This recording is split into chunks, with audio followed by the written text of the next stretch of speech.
What if I told you there's a way to get to Europe for less? Not just by finding a cheap flight, but by strategically using your points and miles. I'm Crystal, the Points Diva, and today I'm putting Condor Airlines to the ultimate test. Is this an overlooked airline that can help you stretch your points and save hundreds of dollars? Or is the lower price simply too good to be true? I'll take you through every part of the experience, from seats, food, entertainment, and service. And I'll show you a not-so-publicized way to use JetBlue miles to book this business class flight for cheap. You'll just have to stick to the end to see exactly how. Also, by the end of this video, I'll tell you whether I'd recommend flying Condor and whether it's actually worth choosing over airlines like Lufthansa, Delta, or United. If you're ready to travel smart, spend less, and get more value from your points and miles, let's get started.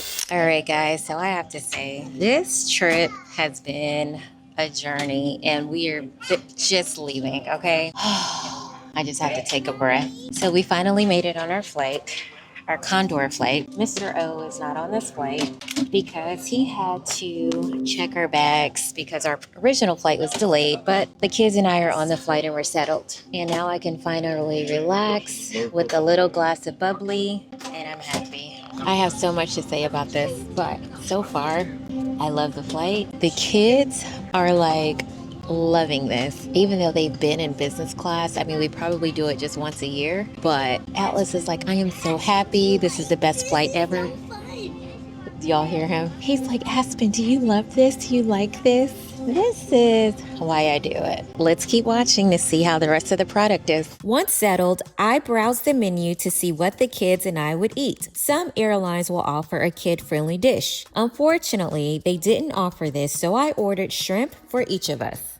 After pre-flight drinks were served, we were offered hot towels to wipe our hands, and I love using them to wipe the seats. With this good light, let's discuss the amenity kits provided to each business class passenger. There was an empty leather Condor branded bag that could hold glasses or writing utensils, a second bag that was made out of recycled paper. I had an eye sleeping mask, socks, toothpaste and toothbrush, lip balm, moisturizer, and that's about it.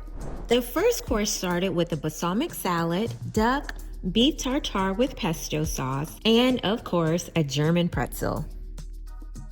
For my main, they served a hot shrimp dish with tomato sauce, a roasted tomato, and polenta. I really enjoyed this dish, and it was quite filling. The dessert was a chocolate cake that was just okay. The kids had one bite, and they passed on the rest. Now, let's discuss the lay-flat seats on this A330. There's a personal 24-inch touchscreen, plenty of leg space and storage space for your personal items, and I really thought the hook for your jacket or bag was very convenient. There's also a universal power outlet, also a panel for your seat position preference.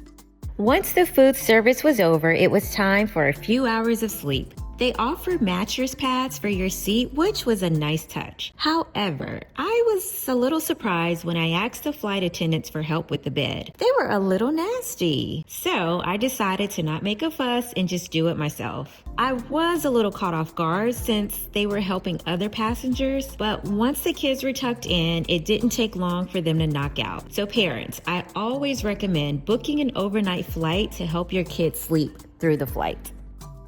After about 4 hours of solid sleep, breakfast was served 2 hours prior to landing. This omelette stuffed with feta was delicious. The tomato sauce was a great pairing. Fruit and oatmeal were also served. I didn't bother waking the kids up for breakfast so they can sleep longer. I also like that I was able to sync my personal Bluetooth AirPods with the entertainment TV. I also synced the kids' JBL headphones so they wouldn't have to use the adult ones provided. Now, let's discuss how much we paid. These business class seats were priced at $5,440 per person. That comes out to $21,760 for a family of 4. Now, y'all know I'm definitely not paying that. And more power to those that will. But let me tell you the price that I will pay. I transfer points from American Express and Chase to JetBlue to book 3 tickets for 54,000 miles per person and $42 in taxes. This is such a great deal for business class because most business class tickets will cost around $70,000 per person. A good thing that sets JetBlue apart and isn't talked about is family pooling. This is great when your kids or spouse have points in their accounts, but not enough to book their own ticket. You can add family members to the pool and combine all the points to book flights. So, is Condor Airlines worth it? After this flight, my answer is yes, especially if you're looking for a comfortable way to get to Europe without paying the premium prices of some of the larger airlines. Now let's break it down. For service, I'm gonna give it a 3 out of 5. I honestly think some flight attendants just don't want kids in business class, even though mine fall asleep and don't require much. They weren't helpful with the turn down service or clearing after each meal. I often stack plates so I could move service along to get my kids to sleep. Also, the flight was probably 40% full. For food, I give it a 4. The meals were flavorful and well presented and offered a nice variety. It's not fine dining, but it's certainly better than what many travelers expect on a transatlantic flight. Seats, I give it a 4. I was pleasantly surprised by the comfort with the mattress. There were plenty of room to settle in for a long-haul flight, and the cabin had a modern, clean feel. While every airline has room for improvement, I thought Condor offered a solid onboard experience. For value, I give it a 5. This is where Condor really shines. If you're strategic about using points and miles, or you find one of their competitive fares, you can really stretch your travel budget while still enjoying a quality, long-haul experience. It proves that you don't always have to book the biggest airline to have a great trip. It's hard to find business class for under 60,000 miles and multiple transfer options. Overall, I'd absolutely consider flying Condor again. For my family, I'll just make sure I bring dinner and snacks for the kids. If you're someone who loves traveling smarter with points and miles, Condor is definitely an airline worth keeping on your radar. If you found this review helpful, don't forget to like this video, subscribe to Points Diva, and turn on notifications. I share tips monthly on how to travel farther, stay at incredible hotels, and fly for less using points and miles. Stay tuned for my next video where I'll show our return business class flight on Lufthansa Airlines. I can't wait to show you how this airline stood out to us and how much we paid. Okay, so y'all, we didn't actually go into detail about what actually happened with how Mr. O did not end up on our Condor flight. Oh, you want me to tell it? Okay. Hold on, let me give you, don't think all anything. Let me give you the short version. We came on 2 separate flights. I was chilling in Boston since like 12 o'clock. Her flight boards like hours later. Cuts off at 3:45. They don't land until 3:39. So there's 5 minutes for them to get off the flight to get on the Condor flight. 5 minutes. I literally had to stall the guy. And luckily there was one last passenger with a baby that ran into issues, which stalled them till about like 4 o'clock. Mrs. O came running with the kids, were able to get on their business. I was running. Hold up.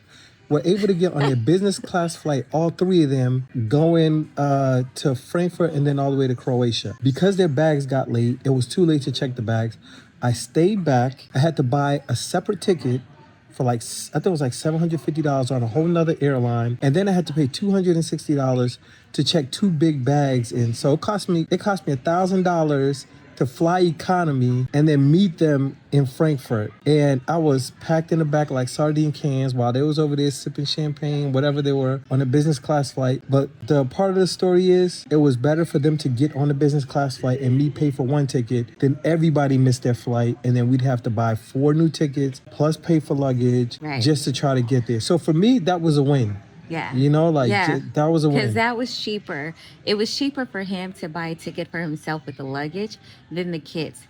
and myself. So the moral of the story is, if this ever happens to you where you're booking a connecting flight, like from Charlotte to Boston, and then the main flight from Boston to the main destination, do it the day before. Yeah. Okay. Normally we do, but for whatever reason, the flight prices were crazy expensive. I don't know what's going on. Well, obviously we know what's going on in the world. It's 2026 right now in July, gas prices. But so moral of the story, book your flight prior to the day before that you actually have to leave, especially if you're doing like business class or first class. Yeah, especially if it's separate like airlines, because these were like separate airlines. Like if you're going on a cruise, get there the day before. Yes. Like don't chance anything where you have to get on a plane or a cruise where they're not going to wait for you. And you have to rush or check a bag. Now, if Mr. O hadn't checked a bag, he would have made it. But the fact that we had to check the bags, it was an international flight. Yeah, I had to check all of our bags. Correct. Not just their bags, Yeah. I'm just saying we had checked bags, so we weren't going to make it. So, all right. That was a 5-minute rant. And to say the moral of the story, get there the day before. Yeah. And this is our last day. Like and subscribe. Like and subscribe.